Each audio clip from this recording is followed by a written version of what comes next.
इसीलिए हमारे यहाँ भाव की प्रधानता दी गई कि हम भगवान के नाम को भाव से जपें, कुभाव से जपें, पर जपें।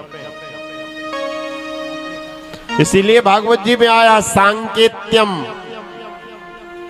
वा परिहास्यम वा स्तोभम हेलन मेव वा।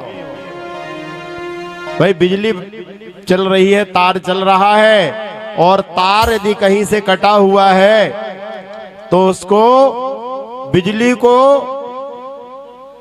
जानने वाला भी पकड़ेगा तो उसको करंट लगेगा, और नहीं जानने वाला भी पकड़ेगा तो उसको भी करंट लगेगा। इसलिए हमारे जीवन में भगवान के चरणों में इतना विश्वास होना चाहिए। प्रहलाद जी को विश्वास था, हिरण्यकश्यप ने कहा कि तू मुझे किसके बल पर चुनौती दे रहा है, तेरा इतना साहस और इतना बल तुझ में कैसे आ गया। प्रहलाद जी ने विवाद नहीं किया सज्जनों, प्रहलाद जी ने संवाद किया। संवाद में समस्याओं का समाधान है और विवाद में समाधान में भी समस्या है। जहां हम कोई विवाद करने की बात करेंगे तो वहां समाधान निकलने वाला भी होगा, तो वहां पर समाधान नहीं निकलेगा। लेकिन जहां हम बात करने का प्रयास करेंगे, संवाद करने की बात करेंगे, तो वहां हर समस्या में समाधान निकल जाएगा। प्रहलाद जी ने विवाद नहीं किया और केवल एक ही बात कह दी कि ना केवलम में भवतश्च राजन। आप कह रहे मुझे, मैं किसके बल पर आपको चुनौती दे रहा हूं। अरे पिताजी, मुझे जिसका बल है उसके भी बल पर तो आप ये पूछने के लिए इतना अदम्य साहस जुटा रहे हैं कि प्रहलाद तुझे किसका बल है। वो सबको बल देने वाले हैं।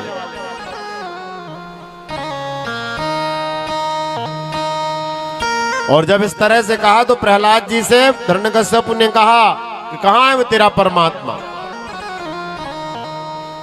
यदि है तो दिखाई देना चाहिए।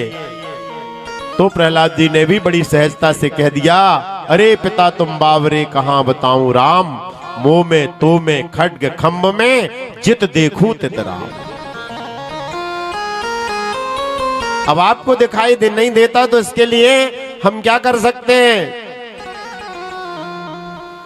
क्योंकि परमात्मा को प्राप्त करना और परमात्मा को देखने के लिए हमारे जीवन में दृष्टि होना चाहिए। जो हमारी आंखें हैं, हमारी ये आंखें जो हैं, इस संसार को देख सकती हैं, लेकिन यदि परमात्मा सामने आ जाए तो हो सकता है कि हमारी आंख की ज्योति चली जाए, हमारी आंख ऐसी हो जाए।